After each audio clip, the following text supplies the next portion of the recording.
आपातकाल के बाद की राजनीति। अब इसमें हम डिस्कस करने वाले हैं जब 18 महीने बाद आपातकाल की समाप्ति की गई थी। 18 महीने बाद जब आपातकाल की समाप्ति की गई थी तो उस समय जो सबसे इम्पोर्टेंट बात है कि कांग्रेस पार्टी की पहली बार केंद्र में सरकार नहीं बनी थी। पहली बार ऐसा हुआ था कि भारत में कांग्रेस पार्टी की सरकार नहीं बनी। पहली बार ऐसा हुआ कि भारत में कांग्रेस पार्टी की सरकार नहीं बनी। क्यों? क्योंकि आपातकाल के बाद सारे विपक्षी दल एक जगह इकट्ठा हो गए थे और उन्होंने एक साथ मिलकर एक पार्टी का निर्माण किया था जिसे जनता पार्टी कहा गया। जनता पार्टी का नाम दिया गया कि भाई जनता पार्टी कहा जाएगा, जिससे एक बात कंफर्म हो गई थी कि जितने भी गैर कांग्रेसी वोट पड़ेंगे वो सब जाकर एक ही जगह गिरेंगे। ठीक है, सबसे बड़ी बात। और इसी समय ना जनता पार्टी ने एक नारा दिया था।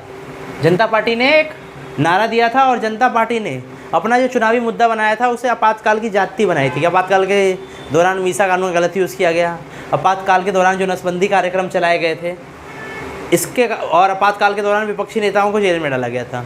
आपातकाल के बाद जनता पार्टी ने एक नारा दिया था जिसका नाम था लोकतंत्र बचाओ। ये बहुत इंपॉर्टेंट नारा है, याद रखना। आपातकाल के बाद जो 1977 में चुनाव हुए तो पहली बार ऐसा हुआ कि इंदिरा गांधी चुनाव हार गई। इंदिरा गांधी के बेटे चुनाव हार गए। और ये एक बहुत ही इंपॉर्टेंट इंसान है बापू जगजीवन राम। ये भी कांग्रेस पार्टी के नेता थे। इन्होंने अपनी एक अलग पार्टी बना ली, कांग्रेस फॉर डेमोक्रेसी। और अब जनता पार्टी की सरकार बन गई। जनता पार्टी और उसके सहयोगियों को 330 सीटें मिली और पहली बार ऐसा हुआ कि कांग्रेस पार्टी को सबसे कम सीटें मिली। पहली बार 154 सबसे कम सीटें मिली थी कांग्रेस पार्टी को इस समय। जनता पार्टी की सरकार बन गई। लेकिन आपातकाल की बाद की राजनीति में आपको एक चीज़ याद रखना है, जब जनता पार्टी की सरकार बनी तो जनता पार्टी की सरकार में पहले गैर कांग्रेसी प्रधानमंत्री मोरारजी देसाई बनाए गए और 2 उप प्रधानमंत्री बनाए गए थे। एक बनाए गए थे बाबू जगजीवन राम और एक बनाए गए थे चौधरी चरण सिंह। अब इस समय क्या था, अनार एक बीमार सारी दुनिया, मतलब सीट एक है लेकिन बनने वाले कई सारे लोग थे जो प्रधानमंत्री बनना चाहते थे, जिसके कारण जनता पार्टी के अंदर अंदरूनी कलह आ गई। जनता पार्टी के अंदर अंदरूनी कलह आई। तो आपातकाल के बाद की राजनीति में एक इम्पॉर्टेंट चीज़ है, उसके बाद जनता पार्टी की जो सरकार थी, मोरारजी देसाई प्रधानमंत्री बने, फिर चौधरी चरण सिंह को सपोर्ट कांग्रेस ने किया तो चौधरी चरण सिंह 6 महीने तक प्रधानमंत्री रहे। फिर कांग्रेस ने उससे अपना सपोर्ट खींच लिया चौधरी चरण सिंह की सरकार से और 1980 में मध्य अवधि चुनाव करवाए गए, जिसमें इंदिरा इज इंडिया का नारा दिया गया DK बरुआ के द्वारा और जनता पार्टी की सरकार गिर गई।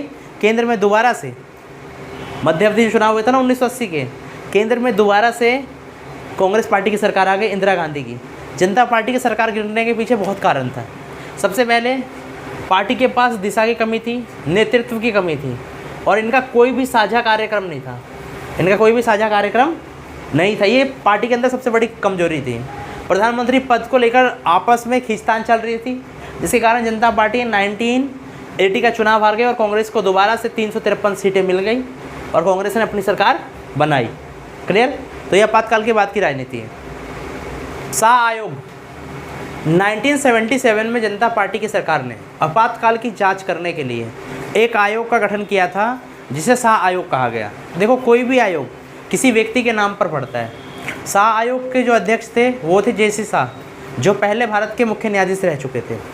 जब शाह आयोग ने आपातकाल की जांच पड़ताल करी तो उन्होंने कुछ रिपोर्ट सौंपी, जिस रिपोर्ट में शाह आयोग ने क्या बताया, आपातकाल का फैसला केवल प्रधानमंत्री का था। आपातकाल के दौरान मीसा कानून का बहुत ही मिसयूज़ किया गया है।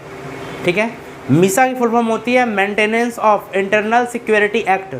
ये क्वेश्चन में आ सकता है, maintenance of internal security act, ये मीसा की फुल फॉर्म होती है।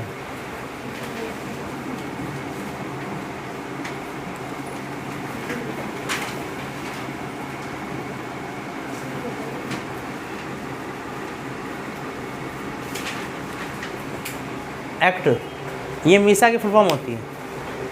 आपातकाल के दौरान विपक्षी नेताओं को जेल में डालना अनुचित था। आपातकाल के दौरान कई सारे लोगों ने जो किसी पद पर नहीं थे, अपने पद पर ना होते हुए भी सख्ती का इस्तेमाल किया था, जो गलत था। आपातकाल के दौरान प्रेस पर सेंसरशिप लगाना गलत था। तो ये सारी की सारी जो रिपोर्ट है ना, वो किसने बनाई थी? शाह आयोग